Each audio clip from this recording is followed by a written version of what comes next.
शांति देवी 11 दिसंबर 1926 को दिल्ली इंडिया में पैदा हुई। जब वो सिर्फ 4 साल की थी तब उसने अपनी पास्ट लाइफ के बारे में बातें बताना शुरू कर दी। उसका कहना था कि वो पहली जिंदगी में लुगदी देवी के नाम की औरत थी जो मथुरा में रहती थी। लुगदी की शादी केदारनाथ चौबे से हुई थी और वो एक चाइल्ड बर्थ के कुछ दिन बाद वफात पा गई थी। शांति देवी ने अपने पिछले जन्म के घर, शौहर, उसके प्रोफेशन और इवन डिलीवरी के बाद के दिन तक के डिटेल्स सब कुछ डिटेल में डिस्क्राइब कर दिया। जब लोग मथुरा गए और इन्वेस्टिगेशन की तो उसकी बताई हर एक बात सच्ची साबित हुई। गांधी ने भी एक कमीशन बनाया जिन्होंने ये कंक्लूड किया कि शांति के क्लेम्स बिल्कुल ऑथेंटिक हैं। ये बच्ची जो बोल रही है ठीक बोल रही है।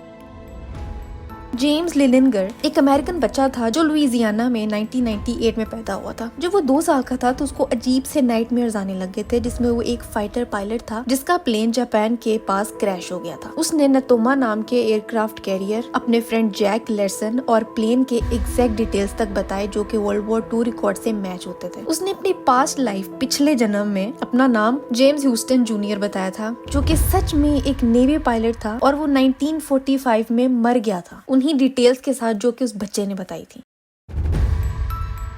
इमाद इलावार लेबनान का एक बच्चा था जो सिर्फ 2.5 साल की उम्र में ये कहने लगा था कि वो अपनी पिछली जिंदगी में इब्राहिम नाम का मैकेनिक था। उसने बताया कि वो खबर शमून नाम के एक गांव में रहता था। उसने अपने घर, टूल्स और फैमिली के बारे में स्पेसिफिक डिटेल्स दी और जब डॉक्टर इयन स्टीवेंसन ने उस जगह पर जाके वेरीफाई किया तो इमाद की बताई हुई बहुत सारी डिटेल्स एक्यूरेटली मैच करती थी, इंक्लूडिंग उसकी बीवी और उसके भाई के बारे में भी। पॉलक ट्विंस का केस यूके का सबसे मशहूर रीइंकार्नेशन केस माना जाता है। 1957 में जोआना जो कि 11 साल और जैकलीन जो कि 6 साल की थी, ये 2 बहनें कार एक्सीडेंट में मर गई थी। अगले साल उनकी मां ने जेनिफर और गिलियन नाम की ट्विंस को जन्म दिया। जब ये ट्विंस बड़ी हुई तो उन्होंने उन जगहों को पहचानना शुरू कर दिया जहाँ उनकी मरने वाली बहनें कभी गई थी। अपनी मरी हुई बहनों के टॉयज मांगती थी, वो उन्हें आइडेंटिफाई करती थी। उनके खिलौने उनको पता थे कि कहाँ पे पड़े हुए हैं। उनकी हैबिट्स, इवन बर्थ मार्क भी सेम थे और इन ट्विंस को गाड़ियों और ट्रैफिक से डर लगता था।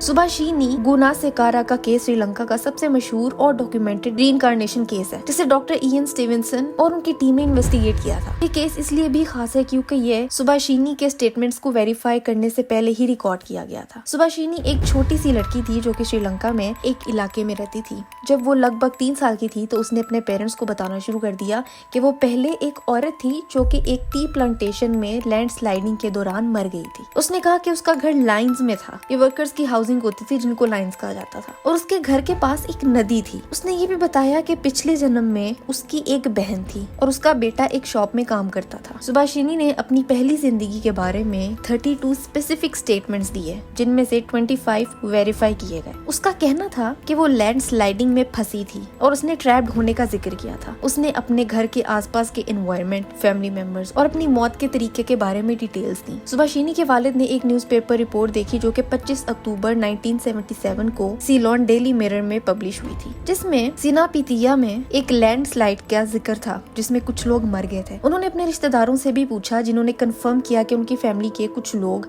इस लैंडस्लाइड में मर गए थे। उनका बेटा गांपोला में एक शॉप में काम करता था। डॉक्टर इयन स्टीवेंसन ने भी इस केस को इन्वेस्टिगेशन किया था और सुभाषिनी के स्टेटमेंट्स को कंटेम्पररी न्यूज रिपोर्ट्स के साथ मैच भी किया था। गोलन हाइट्स का किस्सा जो कि सीरिया और इसराइल के दरमियान का एक मशहूर रीइंकार्नेशन का वाकया है। 3 साल का बच्चा जो ड्रूज कम्युनिटी से था, उसने अपनी पहली जिंदगी के बारे में बताया कि उसका कत्ल एक जगह पर हुआ था जहां पर उसके सर पर कुल्हाड़ी से मारा गया था। उसने अपनी कब्र की जगह भी बताई थी और अपने कत्ल का हथियार तक बताया था। जब उसके घर वालों ने उसकी बातों को फॉलो करते हुए जगह पर जाके खुदाई करवाई तो वहाँ से एक आदमी का स्केलेटन मिला जिसके सर पर वही चोट थी जो बच्चे के बर्थ मार्क से मिलती थी। वहाँ से एक कुल्हाड़ी भी मिली थी जो कि उसके कत्ल का हथियार थी। बच्चे ने अपने कातिल का नाम भी बता दिया था और जब उस शख्स को, उस कातिल को सामने लाया गया तो वो शदीद परेशान हो गया, लेकिन उसने अपना जुर्म कबूल नहीं किया। इस केस को जर्मन थेरेपिस्ट क्रूज हार्जो ने भी अपनी किताब में डॉक्यूमेंट किया। ये तो हो गए प्रूफ्स रीइंकार्नेशन के कि भाई दूसरा जन्म, तीसरा जन्म होता है, लेकिन इस्लाम में रीइंकार्नेशन का कॉन्सेप्ट बिल्कुल भी नहीं है। अल्लाह ताला ने हर इंसान को एक ही जिंदगी दी है और उसके बाद उसका हिसाब होगा। हर इंसान को अपनी जिंदगी में किए गए अपने अमाल का जवाब देना होगा। रीइंकार्नेशन का आइडिया इस्लाम के अकीदे के बिल्कुल मुताबिक लॉजिक नहीं है। तो फिर ये आखिर हो क्या रहा है? ये किस तरह से बच्चों की बताई हुई बातें और कहानी और डिटेल्स एग्जैक्ट मैच हो रही हैं? कोई ना कोई तो लॉजिक होती होगी ना इसकी। मतलब ऐसा कैसे हो सकता है? एक बच्चा जो कि 3 साल का है, दुनिया के एक कोने में पैदा हुआ है, और वो सडनली उस आदमी के बारे में बताना शुरू कर देता है जो कि दुनिया के दूसरे कोने में कोई 1000 साल पहले मर चुका था। ये कैसे मुमकिन है? इसकी एक ही पॉसिबिलिटी है,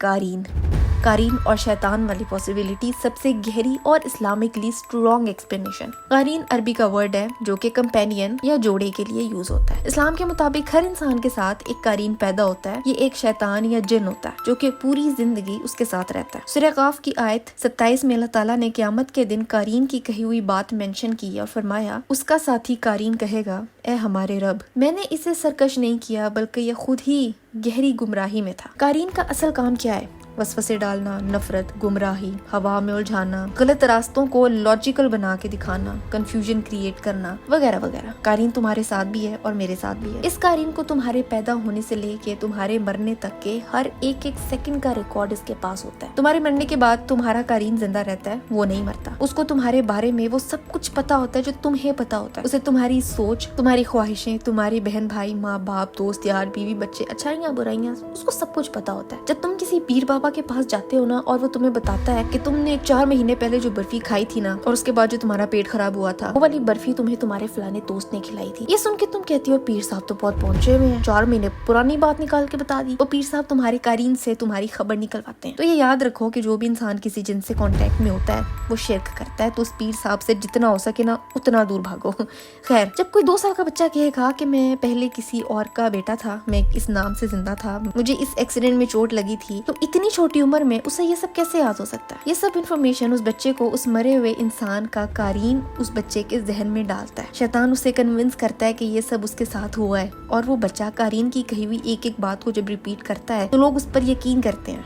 लोग कहते हैं कि ये बच्चा तो एक ऐसे इंसान के बारे में सच्ची बातें बता रहा है जिसको मरे हुए भी हजारों साल गुजर गए हैं। और जब उस बंदे के बारे में पता किया जाता है तो हकीकत निकलती है। तो इससे होता क्या है? उससे होता ये है कि एक नॉन बिलीवर जो किसी भी मजहब का हो सकता है, वो इस खोज में निकल पड़ता है कि यार ये आखिर रिइंकार्नेशन वाला मजहब है कौन सा, इसके बारे में हमें कहाँ से मिलेगा और उनको कहाँ से मिलता है। Hinduism, Buddhism, Jainism, Sikhism, Taoism, spiritism, neo paganism वगैरह। फिर इंसान इन मजाहिब की तरफ लपक के जाता है और हमेशा के लिए गुमराही का रास्ता पकड़ लेता है और मरते दम तक उसको यही लगता है कि वो ठीक है। और शैतान का क्या वादा था अल्लाह से? सूरह अल-इसरा में अल्लाह ताला ने फरमाया कि इब्लीस ने कहा, क्या तू देखता है कि ये आदम जिसको तूने मुझ पर फजीलत दी है, अगर तू मुझे कयामत तक के दिन की मोहलत दे तो मैं इसकी औलाद को अपने काबू में कर लूंगा सिवाय चंद के। इब्लीस का अल्लाह से वादा है कि वो इंसानों को गुमराह करेगा और वो इस तरह बहुत अच्छे से गुमराह कर रहा है, क्योंकि रीइंकार्नेशन वाले केसेस का लाखों लोग फॉलो अप रखते हैं, मीडिया कवरेज मिलती है, अखबारों में छापा जाता है। तो एक आधे बच्चे पर थोड़ी सी मेहनत करने के बाद इब्लीस बहुत बड़ा फायदा उठा लेते हैं और बहुत से लोगों को गुमराही की तरफ भेज देता है। खैर, मुझे पता है कि मुसलमान रीइंकार्नेशन पर यकीन नहीं रखता है, लेकिन कभी ना कभी वसवसा सर जरूर उठाता है कि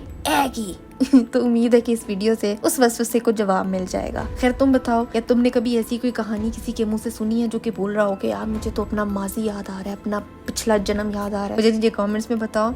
और आज के लिए बस इतना ही था। मैं मिलती हूं तुमसे अगली वीडियो में एक नए टॉपिक के साथ।